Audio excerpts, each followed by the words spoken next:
UNO का कहना है कि जम्मू कश्मीर एक विवादित जगह है और अगर आपको अस्थायी सदस्यता दे देंगे तो आपके पास हो जाएगा वीटो।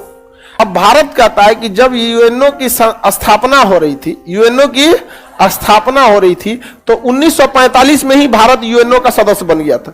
गुलाम होते हुए भी हम तुम्हारे सदस्य बने, तुम हमें भी तुम क्या कहते हो अपना सदस्य अस्थायी सदस्यता नहीं दे रहे हो। हमें तो कम से कम यूएनओ में अस्थायी होना चाहिए। उसके बाद यूएनओ कहता है कि दुनिया में लोकतंत्र होना चाहिए क्योंकि लोकतंत्र पब्लिक के लिए अच्छा होता है, राजतंत्र अच्छा नहीं है। राजतंत्र में राजा जो बोल दिया वही हो जाता, सर कलम कर दो, राजतंत्र हो जाएगा।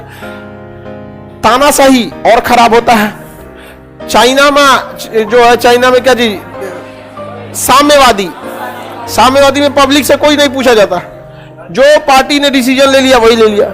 सबसे अच्छा कौन होना है? लोकतंत्र। यूएनओ किसके बढ़ावा देता है? लोक। दुनिया का सबसे बड़ा लोकतंत्र कौन है? भारत। ससुरा तुम कहता है लोकतंत्र को बढ़ावा देना है, चोट्टा कहीं का दुनिया का सबसे बड़ा लोकतंत्र को तुम अस्थायी सदस्य नहीं बनाए हो। क्या बनाए हो? अस्थायी। और तुम तब क्या कहना चाह रहे हो? तो भारत यही बात कहता है कि तुम लोग कहना क्या चाहते हो यहाँ पर। तो पहला तो लोकतंत्र है, दुनिया के सबसे बड़े लोकतंत्र है, हम ही को तुम सदस्य नहीं बना रहे हो। ये तो पूरी तरह से क्या है? गलत बात है। यहाँ पर यूएनओ कहता है कि गुटबाजी करने से बेटर है यूएनओ पे भरोसा किया जाए। भारत किसी भी तरह का सैन्य गुटबाजी का सदस्य नहीं है।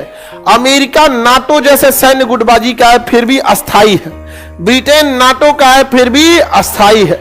फ्रांस नाटो का सदस्य है फिर भी अस्थायी है।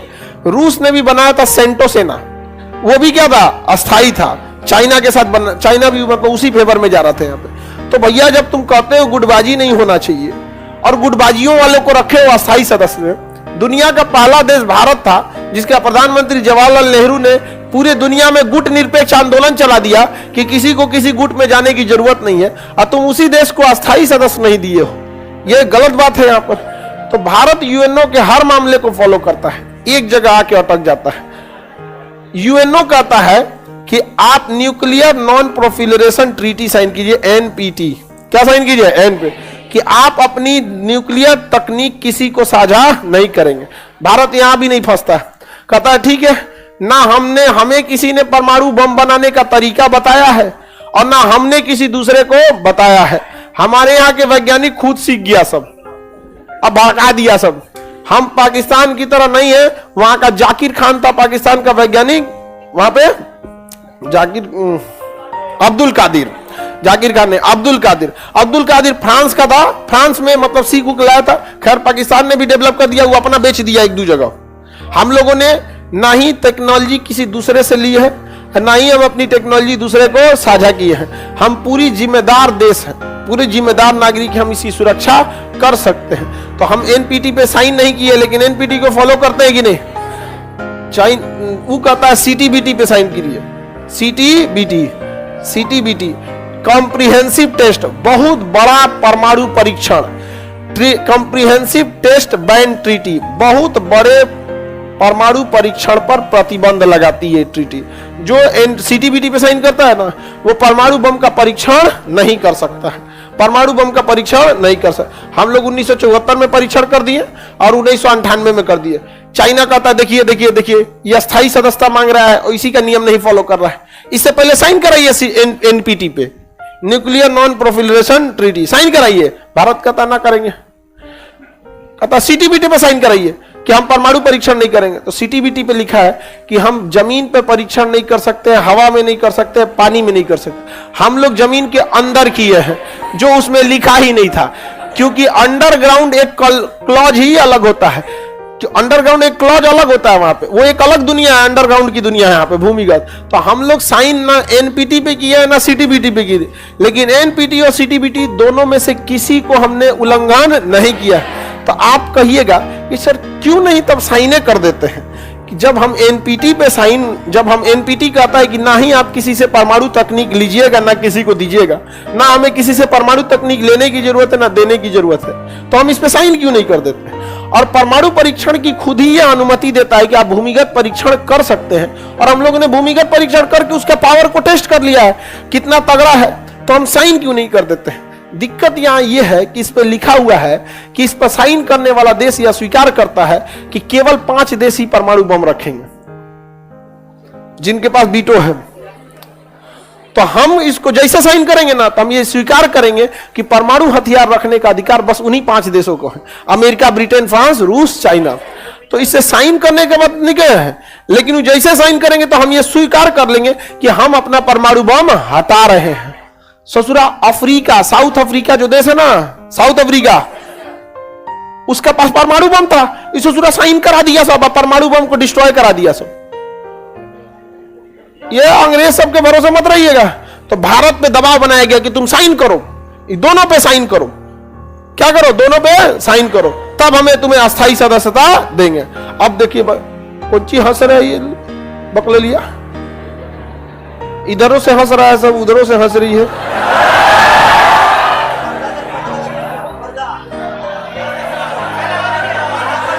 तुम दर्जा हंसती है जो छुप कैसे दताइल,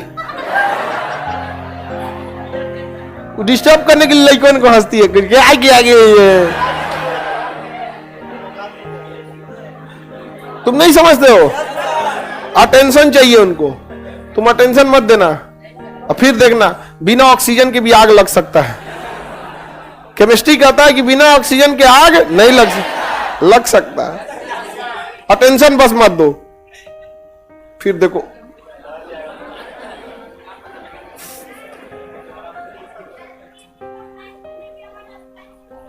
कोई ठीक नहीं है। बवनी का कहना है कि मैं सर अगर इस पे हम साइन कर दिए इन दोनों पे तो अस्थाई मिल जाएगा कि नहीं मिल जाए? अस्थाई मिलेगा कि नहीं मिलेगा अलग बात है, क्या भरोसा इन चोटों का? हम ये क्यों स्वीकार करें कि चाइना रख सकता है हम नहीं, रूस रख सकता है हम नहीं, रखेंगे हम अस्थाई सदस्यता। हमें कौन सा घटल है अस्थाई सदस्यता बिना? हमको जहां जरूरत है रूस मारिए देता है, नहीं समझे? तो हमें कौन मारो कहीं बिना खाए को घटल है? जहां जहां जरूरत है वहां कौन मार देता है? रूस। ये उसके लिए दिक्कत है जिसको कोई नहीं है आगे पीछे, नहीं समझ में आया? दुनिया में तो हम लोग बना के रखे हैं इतना, हमारे लिए फ्रांस मार देता है वीटो, फ्रांस। सही में आपको मोदी जी कहेगा तनी और राफेल खरीद लीजिए ना। नहीं समझे? दुनिया में कोई किसी का देश किसी की बपौती तो है नहीं। किसकी बपौती? जो प्रधानमंत्री है उनका अपना घर का देश थोड़े है। आज आप है कल कोई और रहेगा, नौकरी करने आए आप, संविधान ने आपको 5 साल के लिए नियुक्त किया है, आप इसको अपना मत समझिए, नहीं समझे? तो और फ्रांस भी हम लोग के लिए क्या मार देता है वीटो, तो हमारा कौन बार घटल है? कोई इसके लिए घटल थोड़े जा रहा है। अब बताइए हम एनपीटी पे साइन नहीं करेंगे, फंस जाएंगे। सोच रहा हम कभी स्वीकार करके देंगे कि बाकी 5 गो आप परमाणु बम रखिए, हम लोग नहीं रखेंगे। अच्छा अब भारत का कहना है कि आप क्यों रखेंगे, बाकी क्यों ना रखें? उनका कहना भी एक तरह से लॉजिकल है कि देखिए अगर सबके पास परमाणु बम होने लगे तो छोटे छोटे लड़ाई में छोटे देश जिम्मेदार नहीं होते हैं, मार देंगे से धड़ धड़ धड़ धड़ कहीं उड़ जाएगा, दिक्कत हो जाएगा। तो जो जिम्मेदार देश थे जो 1974 से पहले परमाणु बम बना लिए वो रख सकते हैं। वो सब देखा सब कि 1974 तक सब बना लिए, सब उससे पहले रख सकते हैं। सबको हम कैसे छूट दे सकते हैं? तो भारत का कहना है कि आखिर 74 तक डेडलाइन दिए है ना, उसको 75 कर दीजिए, हम भी उसी में चलाएंगे। हम भी उसी में चलाते हैं। तो कहता है कि ना ना ना ना तुमको नहीं देंगे, हम यहाँ पे तुमको नहीं देंगे। तो भारत का कहना है कि हम एनपीटी और सीटीबीटी दोनों पर साइन करने के लिए रेडी हैं। हमारा बस 2 गो बात है, या तो इसमें कह दीजिए कि हम परमाणु बम रखेंगे जैसे बाकी सब रखे हैं, या तो आप इसमें कह दीजिए कि ना हम रखेंगे ना दुनिया का कोई सदस्य रखेगा, हम परमाणु बम नहीं रखेंगे तो दुनिया में और भी कोई नहीं रखेगा। समझ में गया कि नहीं गया? भारत साफ कह देता है। इसके अलावे यहां भारत कहता है no first use, no first use. Bharat कहता है कि देखिए हम पहले परमाणु बम नहीं चलाएंगे। इसका मतलब कि हम उस देश पर भी नहीं चलाएंगे जिसके पास परमाणु बम नहीं है, क्योंकि जब परमाणु बम नहीं है तो परमाणु मरबो नहीं करेगा। कहता है नो फर्स्ट यूज, हम पहला यूज नहीं करेंगे। यानी अगर कोई हमारे किसी शहर मान के मुंबई पे गिरा दिया तब तो हम ना छोड़ेंगे, तब तो हम नहीं छोड़ने वाले। जाए जापान पे क्या हुआ, नागासाकी पे मारा, ब्लैकमेल कर रहा है कि हर सरेंडर करो नहीं तो फिर मारेंगे, मार हिरोशिमा में मारा, फिर नागासाकी मारा, कर अगला क्वेटो पे मारेंगे, फिर अगला टोक्यो पे मारेंगे। जापान को सरेंडर करना पड़ा। भारत का कहना कि हम हमला के लिए नहीं रखे, लेकिन हम ब्लैकमेल नहीं होंगे, नो फर्स्ट यूज, समझ में आ गया कि नहीं? नो फर्स्ट यूज, हम पहला यूज नहीं करेंगे, लेकिन अगर कोई हमारे ऊपर यूज कर दिया तो हम उसको यूज एंड थ्रो कर देंगे। समझ में आ गया कि नहीं? क्या पाकिस्तान कहता है हमारे पास ज्यादा एटमी पावर है, भारत के पास कम है। अरे भैया तुम्हारे हिसाब से रखे, तुम्हारा है कौन? कराची, लाहौर, इस्लामाबाद, पेशावर, बाकी हम मारेंगे कहां? बकरी चराने वालों पे, खेत में मारेंगे? जरूरत क्या है? एगो ग्वादर, लेकिन ग्वादर तो बलूचिस्तान अलग हो रहा है, उसको भी हम मान के चलो 5 को, तो हमें 5 को क्या जरूरत है? तो क्या जरूरत है ढेर रख के पूरी दुनिया से दुश्मनी पाल ले बिना? अभी हमसे कोई पूछता है फ्रांस परमाणु बम कहां रखे? अरे आपके लिए नहीं रखे चाचा। मोदी जाते हो इशारा में कह देते खान सर के चाचा, नहीं समझा? इशारा में समझ जाते हैं, सबको पता है मेरा चाचा। समझ में आ गया कि नहीं? आगे बढ़े। हाँ 5 देश तो साइन किया, अमेरिका को साइन करने में क्या जाता है एनपीटी, कि हम रखेंगे 5 देश रखेंगे, अमेरिका, ब्रिटेन, फ्रांस रखेंगे, लेकिन अरे ये उसको ना दिक्कत है जिसका नाम इसमें नहीं है। अगर इसी में कह दिया जाए कि भारत भी रखेगा बाकी नहीं रखेगा तो हम कल साइन कर दे। हम अब भी मोदी जी को उठा के ले चलते हो। छोड़िए, रैली उली बाद में होते रहेगा, पहले साइन करके आइए एनपीटी, बीचे में लेके चलता आदमी, बाद में उद्घाटन होते रहेगा किसी चीज, पहले साइन करके आइए। लेकिन ससुरा इसमें हम लोग का नाम ही नहीं है। इसमें कितने देशों को मान्यता देता है? 5 को मान्यता देता है जिनके पास वीटो है। तो हम क्या करेंगे वो वीटो लेके जो सोच रहा परमाणु बम छीन ले हमसे? समझा गया कि ना गया? अरे गज पाके थान गवाएंगे हम, कभी नहीं गवाएंगे हम। यहाँ पे वीटो हमारे बदले मार देगा पुतिन, हमारे बदले फ्रांस मारने को रेडी है, नहीं समझा? हम लोग भी तो ब्लैकमेल करते हैं। फ्रांस नहीं मारेगा तो अमेरिका से कहेंगे तुम्हारा F-18 जहाज अच्छा है। फ्रांस का हम मार रहे हैं ना, राफेल में क्या कमी है? रूस नहीं मांगेगा तो कहेगा सऊदी का तेल ठीक था। पुतिन का यार तुम ही एक तेल खरीदने वाला है मेरा, बाकी सब तो डरपोक है, सब डरा जाएगा सब। तुम ही एक है जो अमेरिका के सामने डट के खड़ा हो सकता है कि खरीदेंगे रूस से तेल। क्या कहना है बोलो? वीटो मारना है, मार दो, ढाई दो वीटो। बोलो तो एक जगह या 2 बार मार देते हैं। हमें कौन सा घटल है, आराम से काम करेंगे लोग वहां पे। तो पहला बात कि ये वाला मामला उतना नहीं जाएगा हम लोग के लिए, नो फर्स्ट यूज, क्योंकि हम लोग ने इसका लॉजिकल उत्तर दिया है कि हम नो फर्स्ट यूज करेंगे। हमारा परमाणु बम केवल डिफेंस के लिए है, नो फर्स्ट यूज, हम पहला यूज नहीं करेंगे। और इस गलतफहमी में आप मत रहिएगा कि अगर हम ऐसा डिसीजन क्यों लिए हैं कि हमारे किसी एक शहर को जब तक बर्बाद नहीं किया जाएगा तब तक हम यूज नहीं करेंगे। परमाणु बम गिराने वाले मिसाइल बहुत साइज में बड़े होते हैं, छोटे नहीं होते हैं, और उन्हें मारने के लिए हमारे पास क्या है? प्रॉपर मात्रा में डिफेंस सिस्टम है।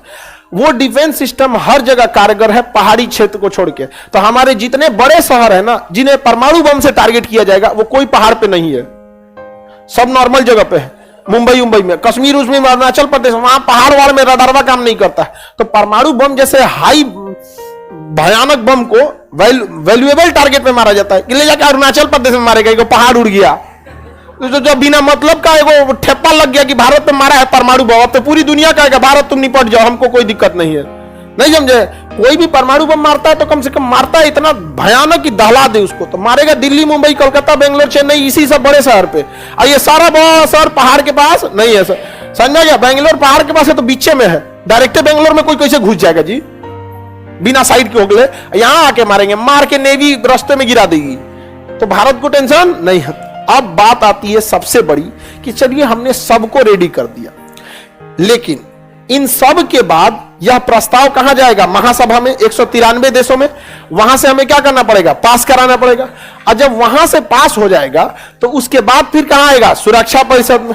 अब फिर मामला वहीं अटक जाएगा कि सब रेडी हो जाएंगे, सब के सब रेडी हो जाए तो अमेरिका भी रेडी होना चाहिए, ब्रिटेन भी, फ्रांस, अमेरिका, ब्रिटेन, फ्रांस, रूस, चाइना, सब के सब तो रेडी हो जाएंगे सब।